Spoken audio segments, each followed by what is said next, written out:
Learning disability nurses are a bridge between the care agencies and the family. They are people that you know they are there and you can always get in touch with them. They are very useful, in my opinion.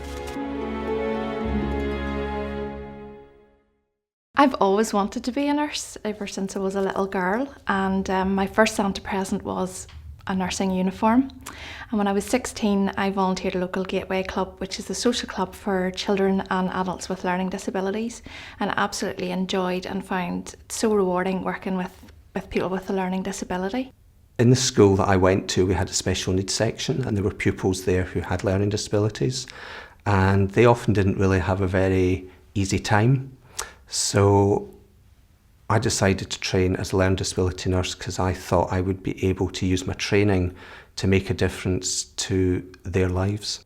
I became a learning disability nurse just because of my uncle who has Down syndrome.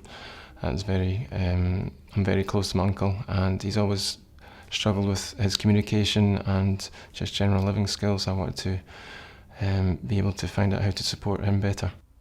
I'd always wanted to work with people, and predominantly making sure that for those that were less able or perceived to be less able than me, if there was something I could do to help them and work with them, because I've always enjoyed doing that and I get a lot of fun from doing it, that's what I wanted to do. My first experience of working in learning disabilities was playing with a football with a gentleman with learning disabilities in a day centre for 5 minutes.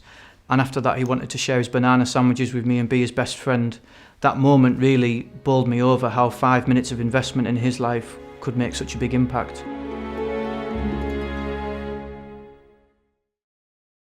I listen to people with a learning disability and their families and carers, and I work very much in partnership with them, treat my clients with learning disability with respect and with dignity, let them have a voice, encourage them, facilitate them to have a voice.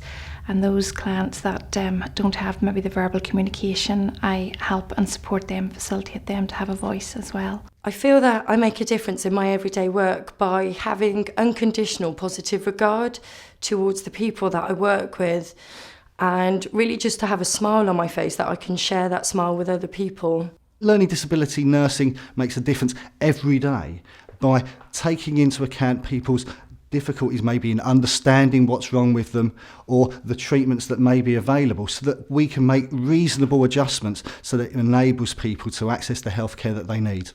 We aim to make sure that all people are included in our society, and maybe people with learning disabilities are the most vulnerable people in our society, and if we get it right for them and make sure that they're included, then we will be able to get it right for most people.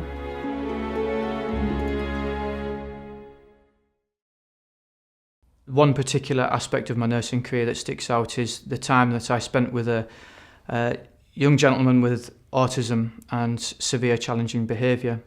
During the 2 years of working with him, we managed to get this gentleman out into the community, reintegrated with everyday living, such as going to the pub, doing his shopping, buying fruit and vegetables, and although he couldn't verbally communicate his successes, it was more than evident. Back when I was a support worker, I had a client presented to me as illiterate. She didn't have much confidence. Over the course of a few months, we developed a little literacy manual where she was able to practice reading and writing. At the end of a few months, she'd written a letter to an estranged family member, and it was just amazing to see her confidence grow. Recently I worked with a gentleman who was finding it difficult going to the hospital for an EEG. He found it difficult having a cap put on his head.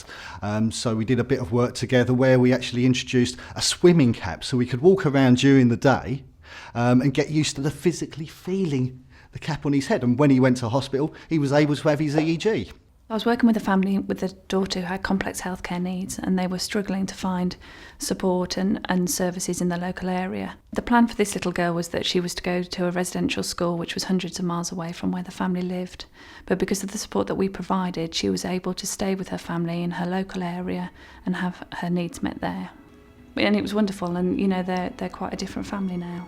As a mother of a child with learning disability, it's not only providing for the basic needs, but the ability to help to support her to be able to make those basic choices in life. You always have to go the extra mile to make sure that her needs are met. But looking after her is a privilege and it keeps me on my toes. What do you think about your mum?